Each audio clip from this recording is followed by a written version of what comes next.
Do Público, este é o P24. O excedente orçamental é mesmo um excesso para a imagem do PS? Segunda-feira foi dia de reunião do Conselho de Ministros, a última do Executivo de António Costa e a primeira no novo edifício do Governo, que até aqui era a sede da Caixa Geral de Depósitos. Foi um Conselho de Ministros especial, simbólico, com a presença do Presidente da República e com muitos elogios à mistura. Dificilmente será possível encontrar outro período da nossa vivência constitucional onde as relações entre Governo e Presidência da República tenham seguido de uma forma tão fluida, tão cooperativa e tão solidária como aconteceu no essencial destes 8 anos. O convite partiu de António Costa, que quis repetir uma tradição que iniciou no último mandato de Cavaco Silva como Presidente da República, o de convidar o chefe de Estado para presidir ao último Conselho de Ministros do Executivo. Um gesto que Marcelo valorizou e o ambiente de crispação dos últimos meses parece ter ficado para trás. Houve sempre um bom relacionamento institucional. Mais do que isso, houve solidariedade nacional. No mesmo dia foi conhecido o saldo orçamental do último ano. Em 2023, as contas públicas atingiram um excedente de 3.193,5 milhões de euros, um valor equivalente a 1,2% do PIB. O saldo mais positivo em pelo menos 50 anos. O valor não só supera o resultado do ano anterior, como fica largamente acima das metas que tinham sido definidas pelo Governo de 0,8% do PIB. As reações não se fizeram esperar. À esquerda, o Bloco e o PCP acusaram o PS de virar à direita e de não responder aos problemas das pessoas, apesar de existirem condições financeiras para tal. Será este resultado positivo para a imagem do Partido Socialista ou será este excedente, como sugeriu o presidente do partido, Carlos César, no fim de semana, um excesso? Eu tenho dificuldade em responder a isso como presidente do PS. Se eu não fosse, diria apenas que espero que o excedente não seja um excesso. Neste episódio vou conversar com o Manuel Carvalho, redator principal do Público. Eu sou Inês Rocha e este é o P24. Manel, bem-vindo ao P24. Bom dia. Depois do último Conselho de Ministros deste governo, houve uma troca de elogios entre Costa e Marcelo. Depois de uma fase de alguma crispação, de palavras mais duras entre os dois, tudo acabou em bem, ou dirias que foi essa a mensagem que quiseram passar mais para a fotografia? Eu acho que há um interesse mútuo em passar essa imagem de conciliação e de reconhecimento mútuo, quanto mais não seja até para servir como exemplo para um tempo em que a nossa vida pública e política está particularmente atribulada.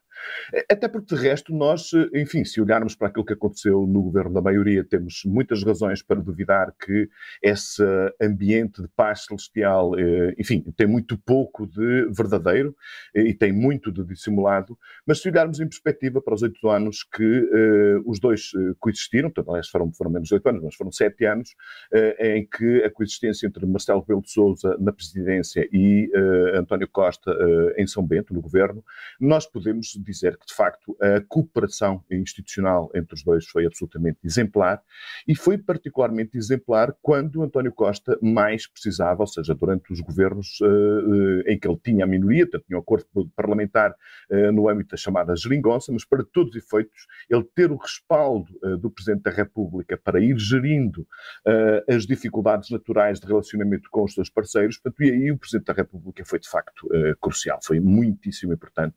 Vale a pena até recordar que houve uma altura que destacados elementos da sua família política, do PSD, olhavam para a relação entre os palácios, a cooperação entre os palácios, para citar a expressão do atual Ministro da Cultura, olhavam, portanto, para essa relação com muito ceticismo e com muita crítica. Portanto, acho que foi um momento interessante, é o fechar de um ciclo e é importante que os poderes instituídos transmitam para o país esta imagem de normalidade, de cooperação, de entendimento, enfim, e que, pelo contrário, se esforcem para combater, portanto, esta imagem de azedume e de crispação que, de alguma forma, vai marcando as últimas semanas da vida política portuguesa.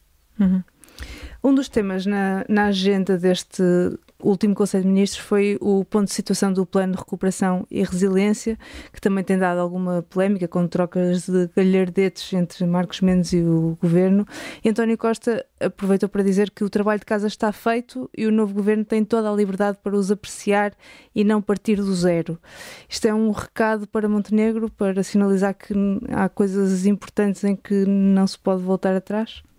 Bom, essa questão de dizer se estamos atrasados ou se não estamos atrasados depende da perspectiva em que nós nos colocarmos. Se olharmos para aquilo que era a calendarização do PRR no momento em que foi negociado e que foi apresentado ao país, evidentemente que o programa está atrasado.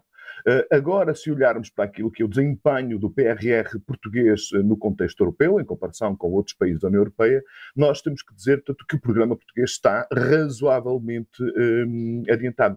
Lá está, depende, é a história do copo, se o vemos meio cheio ou se o vemos meio vazio. Para todos os efeitos, um programa com esta complexidade, como sempre acontece com todos os programas europeus, os prazos de execução são sempre muito mais fantasiosos do que aquilo que a realidade recomenda, porque são processos extremamente complicados. Quer isto dizer que não se poderia ter, ou até de outra forma, quer isto dizer que não se deveria ter andado mais depressa? Claro que devia. Mas, portanto, pretender que a execução do PRR que é um desastre, como muitas vezes, portanto, nós ouvimos por parte de altos responsáveis dos partidos da oposição, parece-me também que é claramente um exagero. Agora, sim, portanto, esta nova fase, portanto, este novo cheque, que, se a memória não me falha, representa mais 3 mil milhões de euros, portanto, há aqui uma série de condicionalidades, ou seja, Bruxelas só passa ao cheque se Portugal fizer um certo e determinado número de reformas, e, portanto, essas reformas já estão todas estudadas, estão todas analisadas, estão todas equacionadas. Agora, como é evidente, no momento em que se está a estudar, está-se a preparar a mudança de um governo, é natural, portanto, que o novo governo tenha de chamar a si a responsabilidade de olhar se concorda com essas reformas ou se prefere fazer outras em detrimento destas que já estão estudadas pelo governo do Partido Socialista e depois, portanto, decidirá e avançará com o processo junto das instâncias europeias. Seja como for, portanto, já ter o diagnóstico da situação e um caminho de saída para poder desbloquear essas verbas o mais rapidamente possível, acho que já é uma ajuda e, portanto, foi precisamente isso que disse António Costa. Entretanto, foi conhecido também o excedente orçamental do ano passado, que é equivalente a 1,2% do PIB e é o maior da história da democracia. Isto já foi criticado pela esquerda, que acusa o governo de conseguir estes resultados à custa dos direitos dos trabalhadores, da degradação das condições sociais, e até mesmo dentro do PS, Carlos César, no fim de semana, tinha dito que esperava que o excedente orçamental não seja um excesso. Este excedente é um excesso para o Partido Socialista? Quer dizer que devia ter resolvido mais problemas?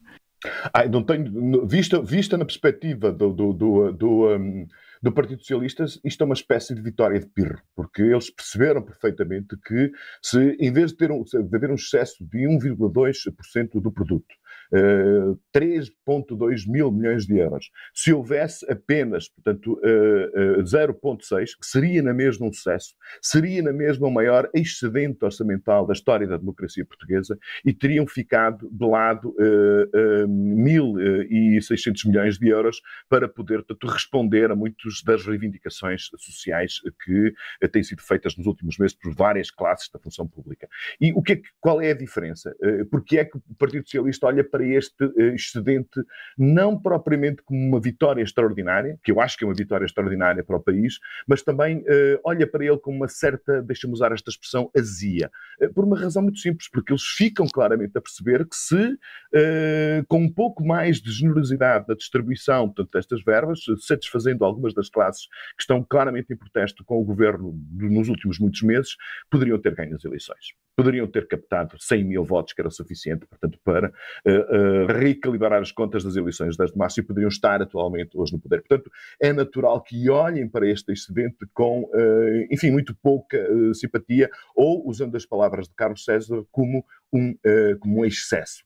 Já o PSD agradece, porque evidentemente é sempre mais fácil governar com os cofres cheios do que com os cofres vazios. Aliás, o PSD não tem muita experiência em governar com os cofres cheios. Se virmos bem aquilo que aconteceu em 2011 com a Troika, ou em 2002, na época em que o país estava de tanga, ou mesmo no Bloco Central de 83, 85, quando Portugal tinha acabado de sair de um processo de ajustamento do empréstimo do FMI. Portanto, o PSD não tem esta tradição, não tem esta experiência. Está claro que isto é, sem dúvida absolutamente nenhuma, benesse. Mas é também uma grande responsabilidade, porque, como vários analistas têm dito nos últimos dias, criar a ideia no país, portanto, que o problema está resolvido, que o país nada em dinheiro e que há dinheiro para resolver todos os problemas num simples estalar de dedos, é algo que pode ser muito perigoso para o PSD, porque pode criar expectativas que são irrealistas e, portanto, depois basta cumprir apenas metade dessas expectativas